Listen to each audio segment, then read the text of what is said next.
T minus 1 minute.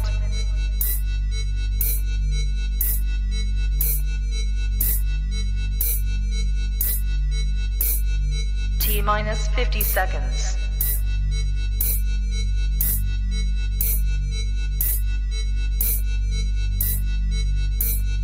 T minus 40 seconds.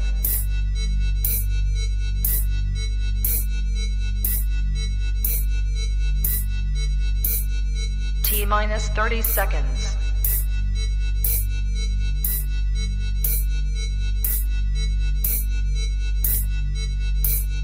T minus 20 seconds.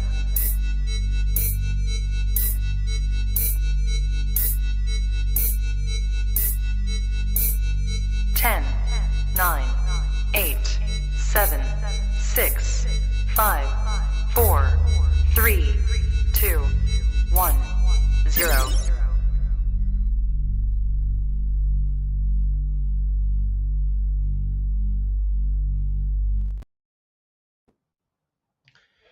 Welcome to Joe Sports Channel.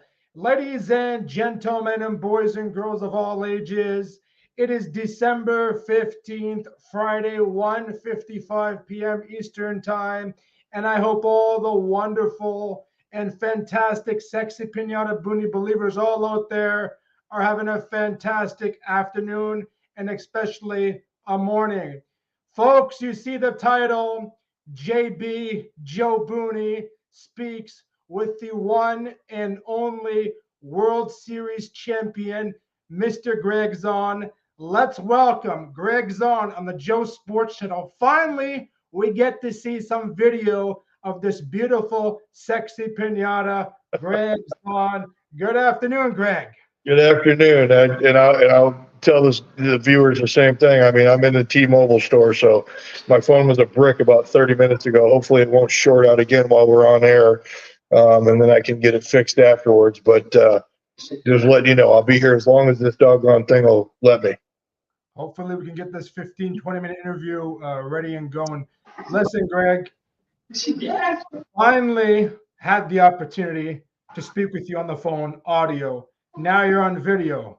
The reason I'm here today and doing the sports shows is because of you. And the reason I have these fancy suits is because of Blue Jay Central. And I used to always go to the Blue Jays game just to watch your beautiful ass always on camera. Well, I thank you. That's very flattering. Not a problem. My friend, thoughts on Shohei Ohtani signing with LA and how big of an impact will Shohei Ohtani be with the Dodgers? Well, honestly, I'm not sure that he'll be any more of an impact than he was with the Angels. I mean, let's be honest. Him and the other best player in the world, Mike Trout, didn't seem to manage to do a whole lot, did they? They never won a World Series. I can't even remember him making the playoffs. So you're telling me that you've got three of the best players, and when I say three of the best players, I mean Ohtani as a hitter, Ohtani as a pitcher, pre-Tommy John, and Mike Trout. So you get three of the best players in the world, and you don't make the playoffs? To me, there's something going on there that we don't know about. Now, as far as the money goes, I could care less about that. Every generation that came before the current one is going to bitch and moan about, oh, the money, the money, the money. Well, the money is what it is. The market will bear it.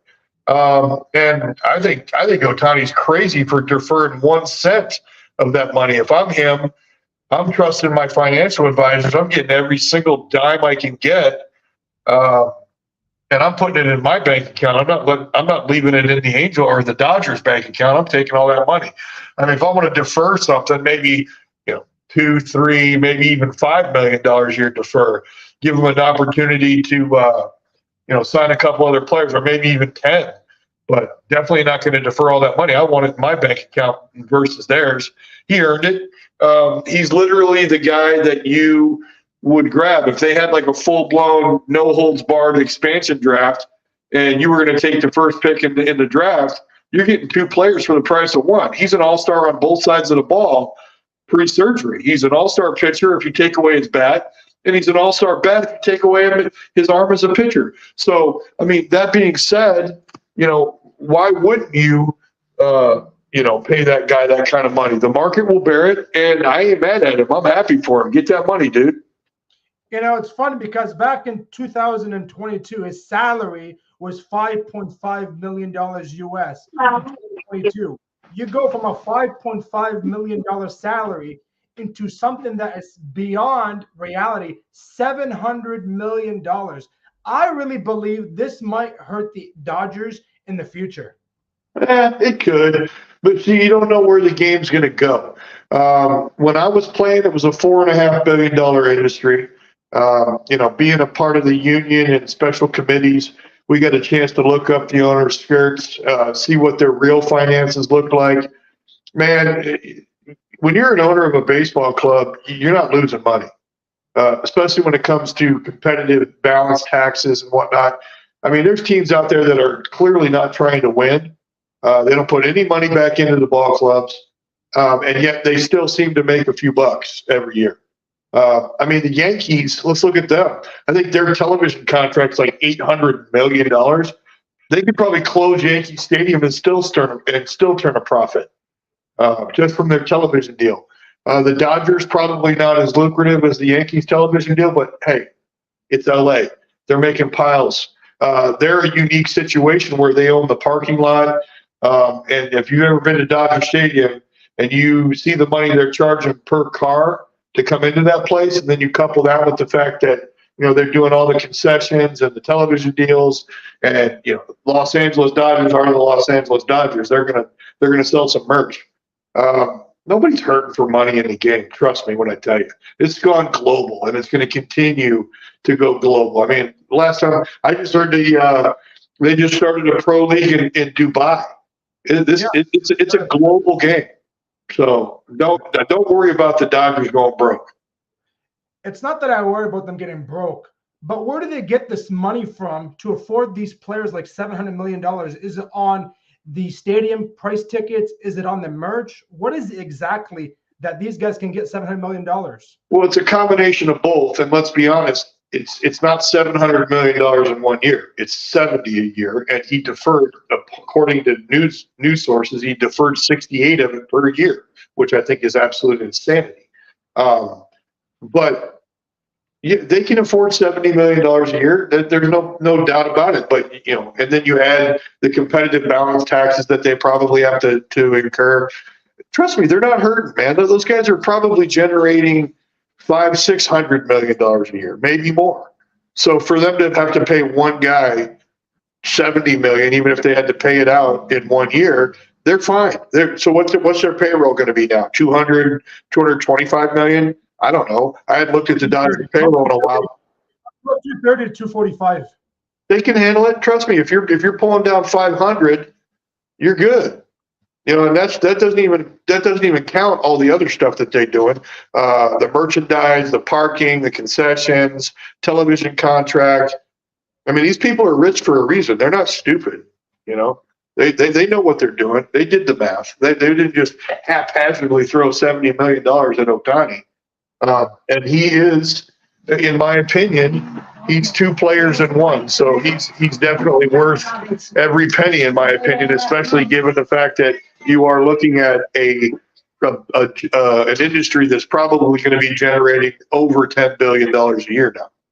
Well, you look at it from last year, at 44 home runs with 95 RBIs, hits 151. The year before, he had 34 home runs in 2022. In 2 following seasons, this guy's had 78 home runs. You don't see that in a pitcher and a hitter. So he is a 2-in-1 deal. But I really hope this benefits the Dodgers. And I think this Dodger team will be like a New England Patriots. They will have a dynasty for years on, Greg. That's what I believe. And I hope they go to the World Series and they finally can actually have a 162-game regular season and actually go to the playoffs and win a World Series. Not a short season like a 48-game or a 55. Let them win actually a World Series with 162 games.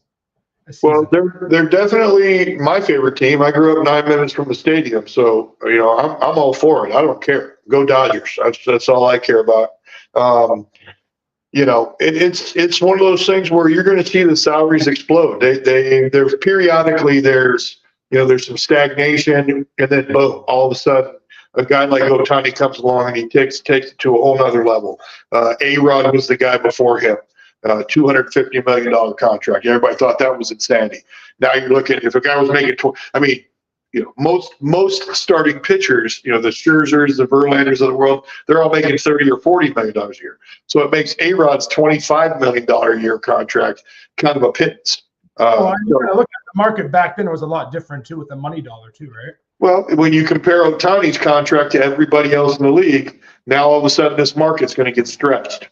It's going to get stretched. So it's funny, you said you're a Dodgers fan and you played for the Blue Jays and you were on Blue Jay Central for years and years and years. So when the Dodgers played the Blue Jays, you wanted the Dodgers to beat the Blue Jays' ass. Absolutely. My blood is my blood. I grew up in LA. I'm a Dodgers fan. I was almost a Dodger in free agency. It just never worked out. But there's no way I'm not going to root for the Dodgers. You see, I got a Rams hat on right now. We didn't have a football team for 25 years, and I refused to root for the Raiders, and I refused to root for the Chargers. That's San Diego's team. Oakland Raiders. That was Oakland's team. So even when they were playing in the Coliseum, I refused to root for them. I was waiting on my Rams to come back or for them to get an expansion club and to get a whole new team for Los Angeles. So that's where my loyalty lies. Now let's talk about you for a little bit. Blue Jays Central, played for Toronto. Your favorite memorable moment as a commentator for the Toronto Blue Jays with Jamie Campbell? Well, it's bittersweet for me. I think the Jose Bautista bat flip in that game, that the whole game was just crazy. It's funny, the martyrdom of Blue Jays fans. They thought the umpires were sticking it to the Blue Jays as a ball club. They got every single call right on down to, Russ Martin bouncing a throwback to the mound off Chin Chuchu's head. I was the only guy in the ballpark that knew that the umpires got it right. That's a live baseball. They got every call right, but everybody wanted to cry about, the umpires, it's everybody against Toronto. It wasn't anybody against Toronto. It was just umpires getting calls right. You didn't like the way they went, and that was that. And then for me to watch the backflip, and for anybody to think that wasn't a rehearsed moment, they're crazy. Baseball players don't just wake up one moment and start flipping bats at the opposing dugout. And you go back and you watch the video, and I've talked to Jose about it. He and I, we get along just fine, but he goes ahead and he looks in their dugout, then looks away, and then throws the bat at them, and they took offense to it. But that whole game, the ebbs and the flows, the ups and the downs, the drama, the sheer drama of that game, that was probably that entire collective of that game was my favorite moment as a broadcaster. That 2016 and 2017, the Jays had a chance to go all the way and win that World Series, and they screwed up with Texas. They screwed up with Kansas City, and unfortunately, you're not going to have the same team from back in 2016. I miss Batista, Russell Martin, Edwin Encarnacion. You look at the Blue Jays in today's market, and these players, they have no heart. I believe this team is so disappointing that I don't want to turn it back on channel 22 on Rogers and watch another Blue Jays game. I am so disappointed in the team they have because they have so much talent, Greg, and they can't even win a wild card game. What's going on with that? Well, I would say this. I would not overvalue the talent that's there. I've always been a big believer that over the course of 162, in and around playoffs, teams are either built to win championships or they're not. You have championship caliber players or you don't. Guys that are winners will rise and win when it matters most. In my opinion, you look at what's gone on in the last few years in Toronto, clearly a disappointment. Have they sent any impact players to the big leagues? A couple. You got, Junior, you got, Bo Bichette, a couple of guys here and there. But they're never going to win in today's game until they start to understand the formula. It's player development. You grow from within a core of players. You sprinkle in some key free agents when it's time. But I can tell you this, Toronto's always going to be a second-tier destination for free agents in the game of baseball as long as guys are having to pay 51% of their income to the government. If they don't start getting wise, and this goes for the game of hockey, basketball, you name it, it's always going to be a second-choice destination as long as these guys have to move to a foreign country, pay ridiculous amount of income tax, and not be able to recuperate it through other extracurricular revenue streams, i.e., endorsements. It's just not a place that's conducive to attracting your top tier 1, 2, 3 free agent. And I felt bad for the Blue Jays fans. They got all excited about Ohtani. And if they just called me, I would have told them, don't get excited. He's not going there. He was never going there. I knew that. And he was never going there. And there will never be a number 1 or 2 free agent that makes that their home destination. And I can say that even if they're Canadian, they're not going to do that. Because you look at all the guys that I played with that were from Canada, and not one of them lives in Canada. They all live in Arizona, Florida. Hell, Corey Koski's from Manitoba. He'd rather live in Minnesota than go back there and live. Where did Britt Laurie live? Huh? Where did Britt Laurie live? Did he live in Toronto at the time? Arizona. He lived in Arizona. Yeah, he went there. He lived in Arizona. He was a Milwaukee Brewer before he was a Toronto Blue Jay. They spring trained in Arizona, and as far as I knew, he spent his winters in Arizona. And I could care less about the weather. I lived in Toronto for a decade. I love the snow. I've got a chalet in British Columbia. I go up there every year. I love Canada. But as far as business goes in the free agent baseball business, it ain't going to happen. So what are the Blue Jays going to have to do to win? They're going to have to develop the core of a ball club from within. They're going to have to get them locked down before they reach free agency. And you just take Bo Bichette and Vladdy Jr. Has any one of those guys given away any years of arbitration or free agency to sign a deal? Because I can guarantee you the Blue Jays have tried. They've called the agents, but their agents are not going to let them, or at least they're going to advise against, because they know how much money they're going to lose. And they know that unless the Blue Jays are actually like legitimately 1 or 2 key players away from winning a championship, you're never going to see anybody worth their salt, top level guy, sign up to go there, because there's just too much other stuff.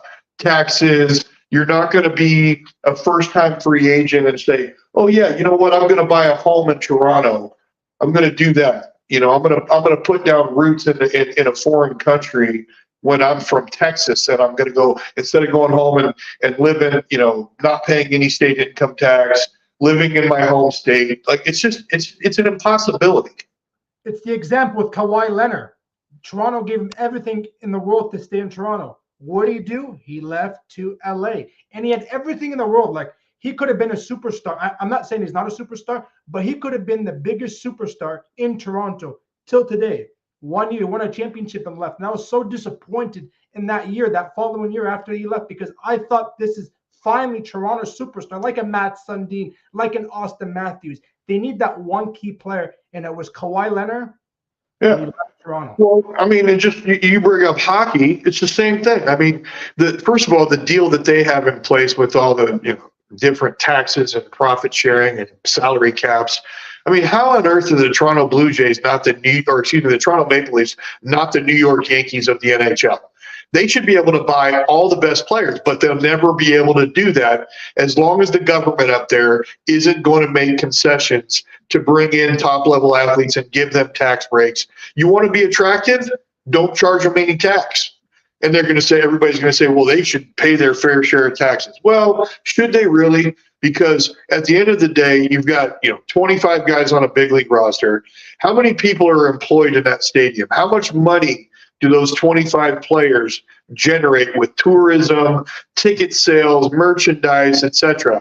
If they were to give those guys a break and make it so that the taxation up there was absolutely unnoticeable to those professional athletes, baseball, basketball, hockey. Heck, you might even be able to draw an NFL team up there across the border.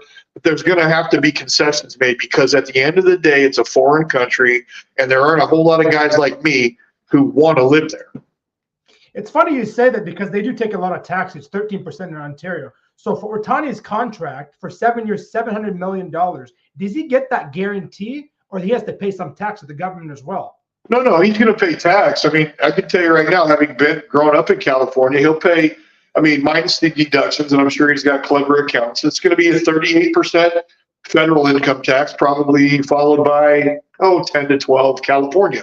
So 50%.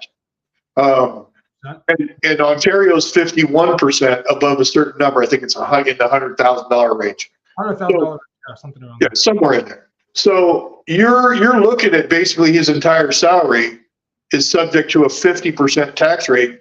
Well, in the United States, there's going to be a whole lot more loopholes. There's going to be a whole lot more fun stuff and creative things that his accountant can do.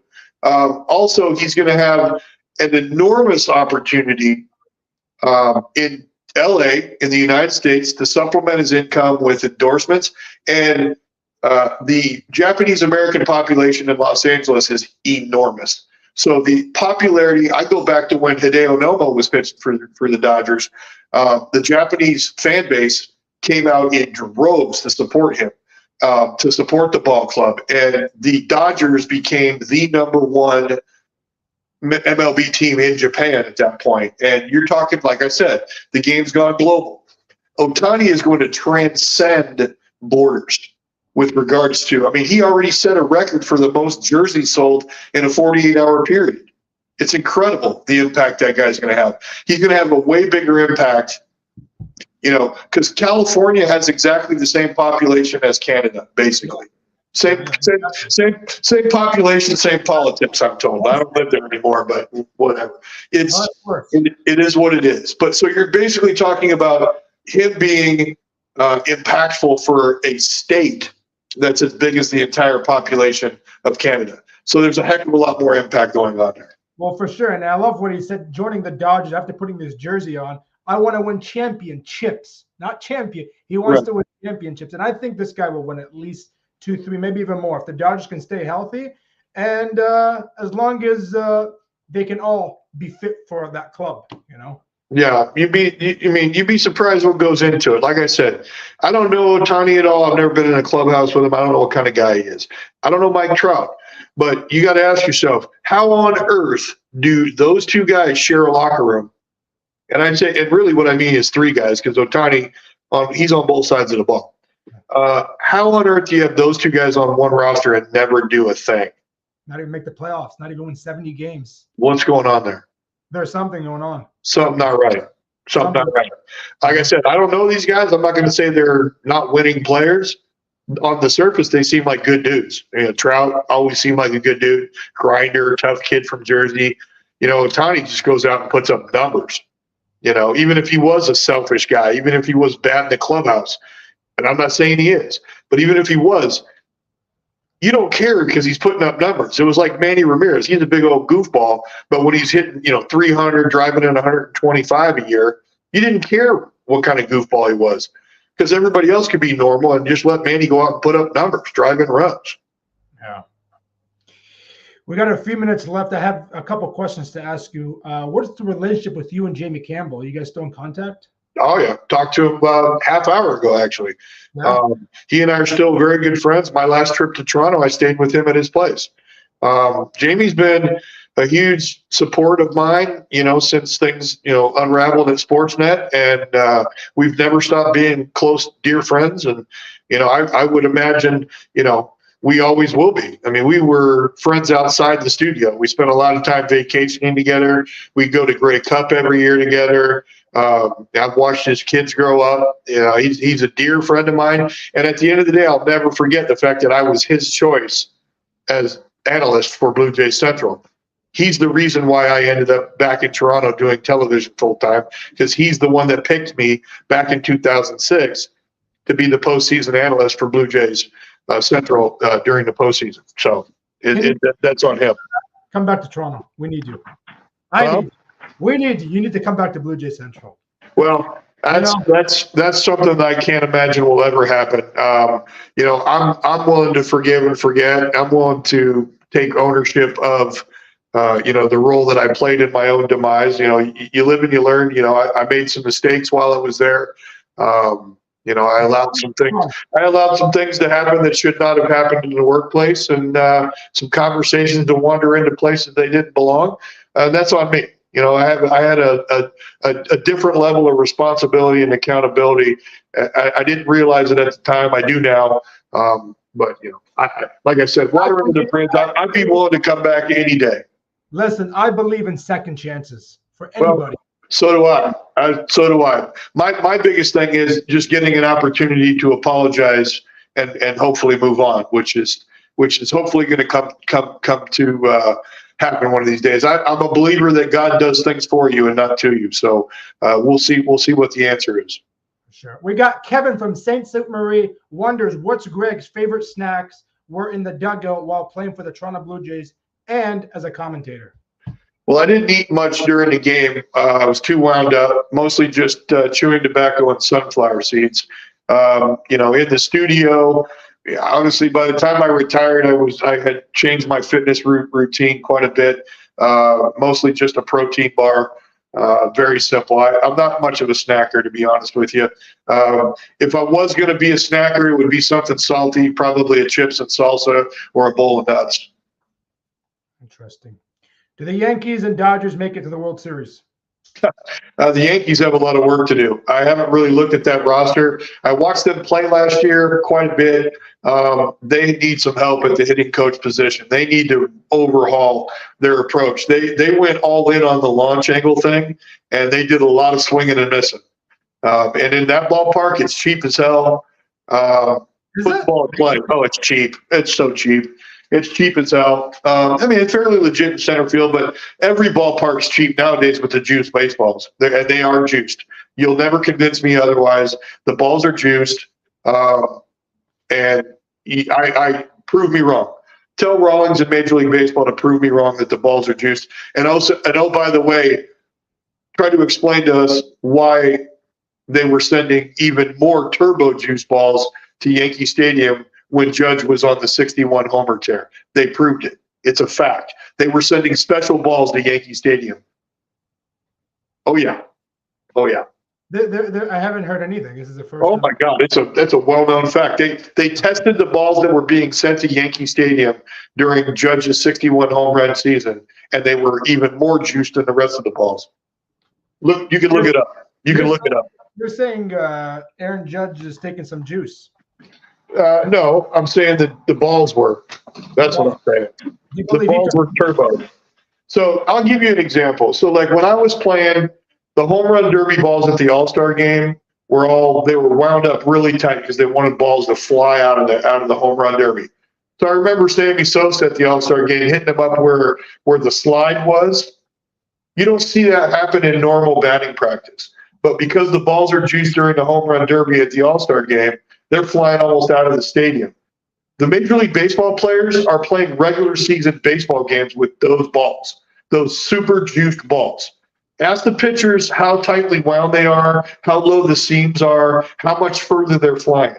Guarantee they'll all tell you in chorus the balls are juiced. And they proved that the balls that they were sending to Yankee Stadium, only Yankee Stadium, where Aaron Judge was on the home run tear of 61, those balls were juiced, even more than the regular season balls, which, in my estimation, are old school home run derby balls from the All-Star game. It's a joke. It's an absolute joke. How are they allowing this? Because Major League Baseball owns Rawlings.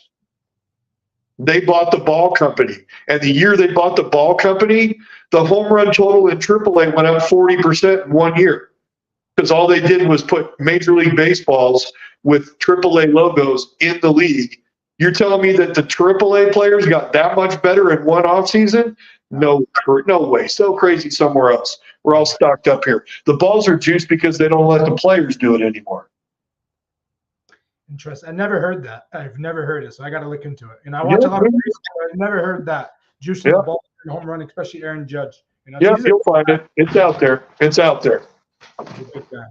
Gregg, I seriously want to thank you for taking your time out of the T-Bolt mall in the mall. I'm amazed the phone lasted as long as we did. Now I got to go shut it down and try to get a replacement. Listen, what are you doing off time now because you're retired. What are you doing now? You working? Anything? Yeah, no, I do a few different things. I work for a molecular laboratory. I sell infectious disease testing. Still looking for a coaching job. Got a couple things in the hopper, hoping that's going to happen. Moving out of Ohio here at the end of the school year. Not going to say where, but yeah, it's just a little bit of this and a little bit of that, kind of multiple buckets trying to fill them. And I got my Major League Baseball pension that keeps the lights on, so it's nice. Chasing my 9-year-old daughter around a karate class, and hopefully, she's doesn't beat up on the kids too much. But yeah, that's about it. Laying low. I'm just looking to see what's next. But as I said, would welcome an opportunity to get back into the Major League Baseball game, whether it be on the field, coaching, or broadcasting. All I'm looking for is a second chance, an opportunity to make amends and move on with my life. My friend, everybody deserves a second chance, and you're such an incredible man. You got a very good heart. God bless you and your daughter, and I wish you nothing but the best. I hope you come to Toronto, and if you ever do come to Toronto, let me know, because I live in London, and I will drive over, and I will pay for a steak dinner, and I will sit down with you and have an amazing conversation with the Blue Jays. Well, I'll come to you, man. I love London. We'll go to the seats. We're going to a London Knights game as well. There you go. Perfect. Take care of yourself. Keep staying positive. And you know what? You're a sexy damn pinata, still good looking guy for 54. I appreciate you. Have a good one, Joe. Take care. Gregg Zaun. Folks, as I say, folks, every weekend we get someone special on the show, some special superstar. If it's not a superstar, it's a Booney believer. But this is a show that I learned a lot, during a broadcaster, and Mr. Gregg's on a future broadcaster. He is the future of the Toronto Blue Jays. He's the future. To beat the man, you got to beat the king. And I have so much respect for this guy. He has a second chance. And you know what? To have an incredible guy that comes on the show. He was at T-Mobile in the store in the mall to have a show with Joe Booney. And I wasn't too sure if he was going to come on the show today because he says, you know what, my phone is cracked up. I'm not too sure. So he used a different phone to come on the Joe Sports Channel. Gregg, I love you. Thank you so much for taking time out of your schedule. An incredible show that I will keep forever. Last year, we had an audio phone call, audio. This year, we have on video. We'll see you guys tomorrow, 3:30 p.m. Eastern Time. I love each and every one of you guys all out there.